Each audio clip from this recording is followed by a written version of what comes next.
కశ్చిత్ కస్యచిన్మిత్రం న కశ్చిత్ కస్యచిత్ రిపుః అర్థతస్తు నిబధ్యంతే మిత్రాణి రిపవస్తథా.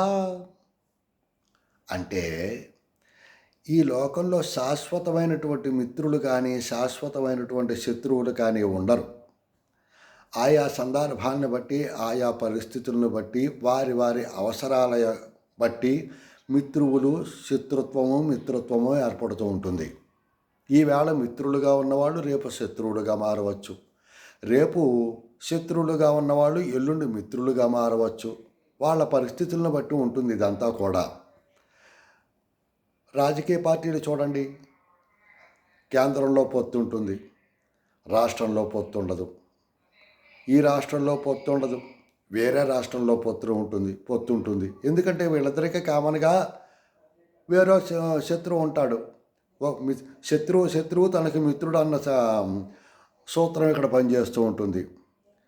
కమలములు నీటబాసిన కమలాప్తిని రశ్మిసోకి కమలిన భంగిం తమ తమ నెలవులు దప్పిన తమ మిత్రులు శత్రులవుట తమ తజ్జము సుమతి అన్నాడు. నీటిలో ఉన్నంతసేపు కమలానికి సూర్యుడు మిత్రుడు, కమల బాంధవుడు అన్నారు కదా. ఆ సూర్యకిరణాలతోటి పొద్దున్నే ఆ యొక్క కమలం విచ్చుకుంటుంది. అదే కమలం నీటి నుంచి తీసి మనం ఒడ్డున పెట్టేసామనుకోండి, అదే సూర్యకిరణాలతోటి ఆ కమలం వాడిపోతుంది.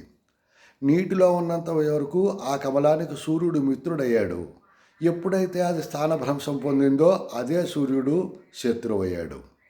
ఇక్కడ పరిస్థితులను బట్టి మిత్రత్వము శత్రుత్వము ఏర్పడుతోంది. యాక్చువల్గా అసలైన శత్రువులు ఏమిటి? మనలోని అరిషడ్వర్గాలు: కామ, క్రోధ, లోభ, మోహ, మద, మాత్సర్యాలు. వీటిని మనం శత్రువుగా పరిగణించాలి. వీటిల్ని మనం అధిగమించాలి. అప్పుడే మనకి జీవితం బాగుంటుంది. కామం కానీ, లోభం కానీ, మోహం కానీ, మదం కానీ, మాత్సర్యం కానీ, ఇవన్నీ కూడా వీటిని జయించాలి. వాడే గొప్పవాడు, వాడే ఎటువంటి శత్రువు లేనివాడు అన్నారు ధర్మరాజు. ఇలాంటి వాళ్ళందరూ కూడా అలాంటి వాళ్ళే. అందుకనే వాళ్ళకి ఆ పేర్లు కూడా వచ్చాయి. పాండవుల పక్షాన కురుక్షేత్ర యుద్ధంలో సహాయం చేయడానికి పాండవుల మేనమామ, అంటే నకుల సహదేవులకి మేనమామ, మాద్రి అన్నగారు అన్నమాట, శల్యుడు బయలుదేరి వస్తున్నాడు. శల్యుడు మహావీరుడు, ఓ బ్రహ్మాండమైనటువంటి సైన్యంతో వస్తున్నాడు. దుర్యోధనుడికి ఈ విషయం తెలిసింది. శల్యుడు అంతటి వాడు మహావీరుడు పాండవుల పక్షాన చేరితే పాండవుల బలం చాలా పెరిగిపోతుంది. కాబట్టి ఎలాగైనా సరే మనము శల్యుడిని మన వైపుకు తిప్పుకోవాలనుకున్నాడు దుర్యోధనుడు. శకుని సలహా తీసుకున్నాడు. ఇక్కడ చెప్పొచ్చేది ఏంటి? ఆ శల్యుడు యాక్చువల్గా దుర్యోధనుడికి శత్రువుతోటి సమానమే కదా, శత్రువే కదా. శల్యుడు పాండవుల పక్షానికే పెడుతున్నాడు. దుర్యోధనుడుకి శత్రువే శల్యుడు. అయితే ఇక్కడ ఏంటి? రాజకీయం ఉపయోగించాలి.